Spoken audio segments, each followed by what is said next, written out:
So, here's the real question. How do dentists like you, who aren't willing to let insurance dictate how you will run your practice, who want to create incredibly profitable practices without sacrificing your time or sanity, how do you create the strategies to ensure your practice not only survives, but thrives in the 21st century? That's the blaring question, and Dr. Steve Schalintz is here to provide the answers. Welcome to Dental Practice Freedom Radio.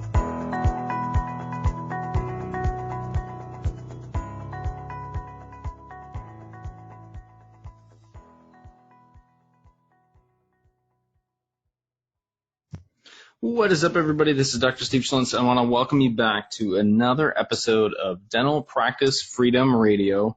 And as promised, the two things that I was going to focus on this podcast for the foreseeable future is going to be directly related to how to increase the blue ocean that is in your practice if you're moving in that direction, to increase your sales skills. I know I said it, this S word, sales skills in your practice, or kind of the complete opposite end of the spectrum, which is all about creating passive income and turning what Bob Proctor calls M3 income. It's basically multiplying your time through revenue sources, things that you aren't physically tied to doing in order to generate revenue. And those two things are kind of my roadmap to success for a lot of dentists is that, you know, a lot of dentists will focus on external marketing, they'll focus on social media, they'll focus on whatever. And there's a place for that. There absolutely is a place for it. But I have seen nothing that is as impactful in a practice to increase production, collections, profitability, decrease overhead than increasing your sales skills. Because the reality is most of you that are listening to this have probably been to thousands of hours of continuing education. And I will ask you, how many of those thousands of hours have you been able to directly put into your practice and have it be successful? And my guess is much fewer than you would like. And the reason it's much fewer than you'd like is usually what will happen is you go to talk to your patient about something and they kind of give you that blank stare. And you go, oh, but how do you not understand this? I had a patient the other day, and despite what I'm going to tell you, I was just losing this patient. And I don't typically get frustrated by anything in my office. It's just not a place I want to be in. But this patient was kind of frustrating me because he wasn't trusting me. And you know that trust is everything. And I'm looking at an x-ray with him, and there's a huge cavity in 30 and 29. And I'm looking at these big black spots. Can you see how this is different color than the rest of the tooth in the x-ray? Because he was concerned that I was diagnosing something with an x-ray, not in the mouth. And I was trying to explain to him what it was, and I was just looking at this saying, do you not see the big black spots? And he said, they kind of look like the rest of them. And I'm thinking, wow, okay, great. So there was a breakdown of trust. And so I always try to look at situations and go, how would I have made that better? And I said, you know, the reality is I probably made the mistake of diagnosing straight from an x-ray and didn't go in there and poke with my Explorer and say, oh, look at, there's a cavity, right? I mean, some patients are like that. And so that was my problem. But I was thinking about that, and I'm thinking in a larger environment, and I'm talking about, you know, cases where you're presenting $15,000, $20,000, $30,000, $40,000 worth of dentistry, you have to have a really good process in place for them to say yes. Now, I'm not saying that not every patient is going to say yes if you don't have a good process. In fact, the patients that are desperate are going to say yes to your treatment recommendations no matter what you do. You're going to sell the dentistry in spite of yourself. I'm talking about the patients that are kind of on the fence, and your acumen in this department of sales is going to directly impact whether or not they will move forward. And I've learned so much over the years of what to do, what not to do, and learn from mentors. And that's what I really want to dig into on some of these future podcast episodes. But one of the books that I was introduced to when I was at the Schuster Center and learning some, you know, management skills and the new patient process and all those things. And obviously I've taken a run with that component. But one of the books that was introduced to me was Spin Selling by Neil Rackham. And the whole premise of the book, and this is something that corporations used, as the sale gets larger, I'm not talking about a crown. I'm not talking about 2 fillings. I'm talking about a full mouth restoration, right? A full mouth rehabilitation. As the sales get larger, the environment has to change. The process needs to change. And we're in a behaviorally unsound model. If you see a patient, you do an exam, and then you have a list of things that need to be done on a treatment plan, and then you present it to the patient, you wonder why the patient says no. That is a behaviorally unsound model. And so what I wanted to do is dig a step further for you. And I'm not going to read, obviously, this entire book, but I want to highlight some key components in this book that spun off of spin selling, right? It's actually called Escaping the Price-Driven Sale by Tom Snyder and Kevin Kearns, and they're in the same boat as the creators of spin selling. And my office is fee-for-service, and there's obvious benefits to that, and there's obvious cons. And you have to be able to live and adapt with the practice. And I'm seeing a change even now, even for the patients that do want fee-for-service dentistry. They are looking for something unique and different. The sales environment changes. And, you think of that and say, well, I got to be able to adapt to these changes. And with that being said, there's still some fundamental things that you need to be able to do in your environment if you're taking patients and you're having them say yes to more comprehensive dentistry. And on page 24 in this book, in my copy, in my edition, if you get Escaping the Price-Driven Sale, you might have a different copy, but they talked about turning value-creating capabilities into impact. And they have 3 circles, right, like a Venn diagram with 3 circles, and there's a sweet spot in the middle. And those 3 core skills you have to have are 1, questioning skills, 2, business acumen, and 3, industry knowledge. And when those 3 circles merge together, that's the business impact zone. And they call it the customer discovery zone. And when I saw this, I'm thinking, oh my gosh, this is so good, right? So I'm going to read some of the things that really impacted me and think about how this can apply in a dental practice, right?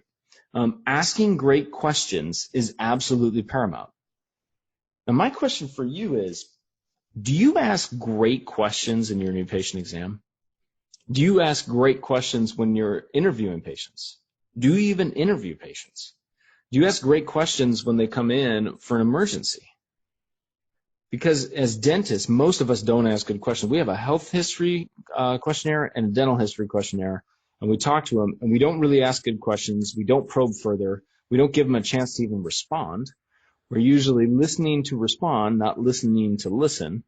And so then we actually skip a lot of stuff. And this is one of the reasons I tell all my clients and all the dentists that I work for, whether they pay me or not, it's like videotape your new patient process and learn from that. Because if you don't videotape your new patient process, you're not even going to know what you're skipping and what you're missing out on.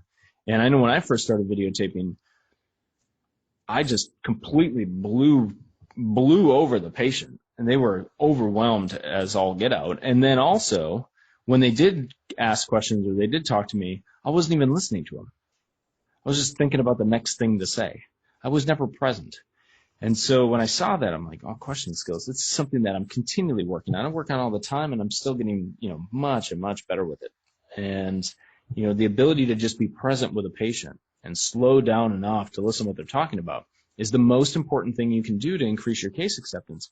But sadly, in the world of dentistry, most of the time, we're so busy running from room to room or worrying about this fire and this fire and this fire, we can't even take 5 minutes to become present with the patient that we're working with. So they said great questions do 2 things. They produce aha reactions from the customer, and they get the customer to deliver an invitation.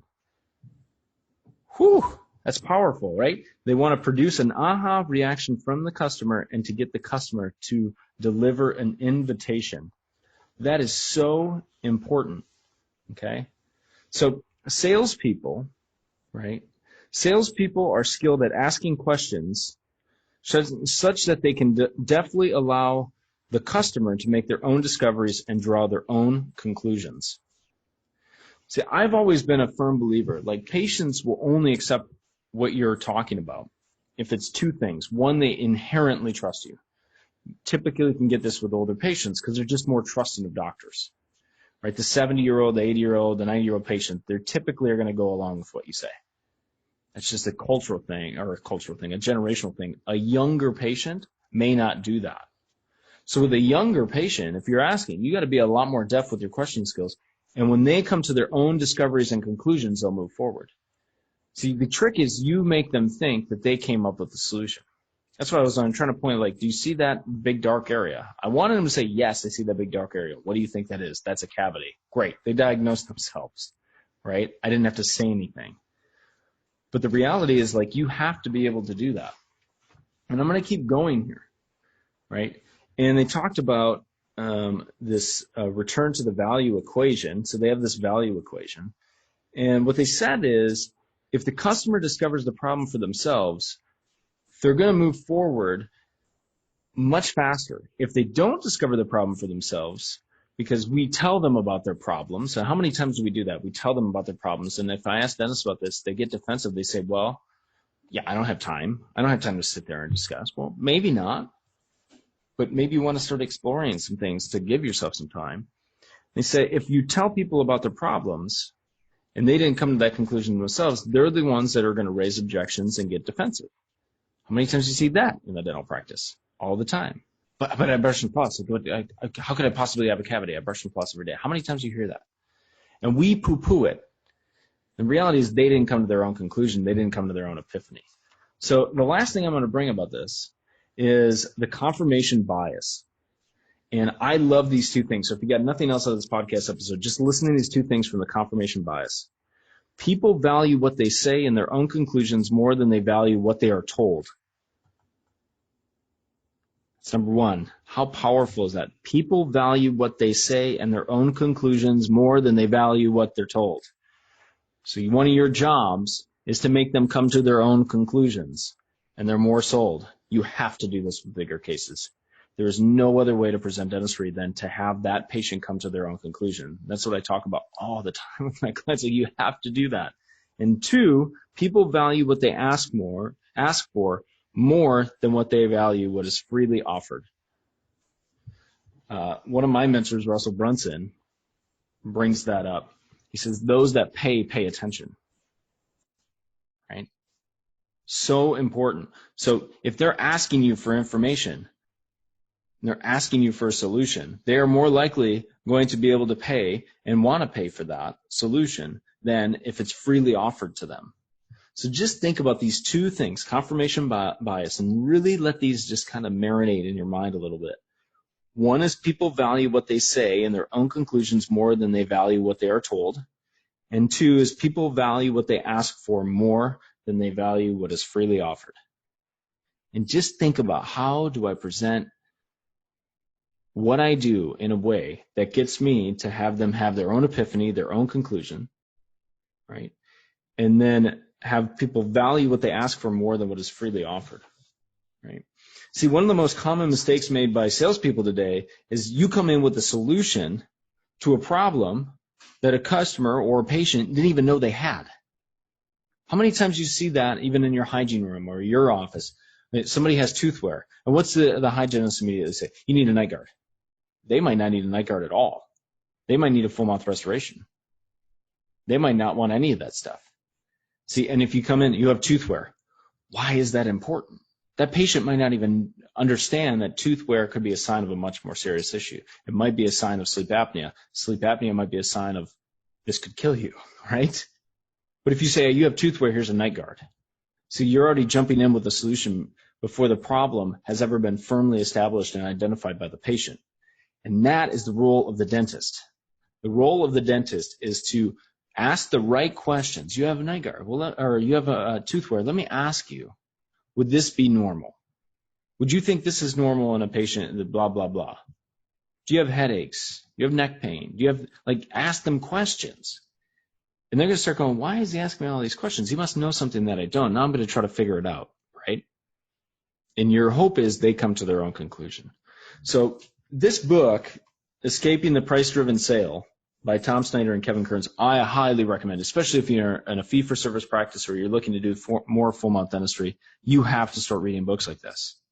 You are not going to get this in typical dental management books. It's just not going to happen. Go find sources from people that sell for a living and figure out how do you take the information from the people that are at the top of their game and bring it into the dental field. So hopefully you got some value out of this one. If you have any questions for me at all, you can always send me an email to admin@mountainskycoaching.com. And thank you guys so much for listening to the podcast episodes. We have 3,000 downloads, which is just amazing. It's been 4 months now, I think, since I've started this podcast, and hopefully this gave you some incredible value. And I'm going to go over a lot of the topics that I've covered and explore with people that I work with on how to take this into your dental practice. So, guys, have a great night. Go to dentalpracticefreedomradio.com. Get your free case acceptance master pack as my thank you for tuning in, listening to this podcast. Leave some reviews, leave some ratings, and I'll see you at the next one. Thank you so much for listening to this episode on Dental Practice Freedom Radio with Dr. Steve Schlitz. We'll see you on the next episode.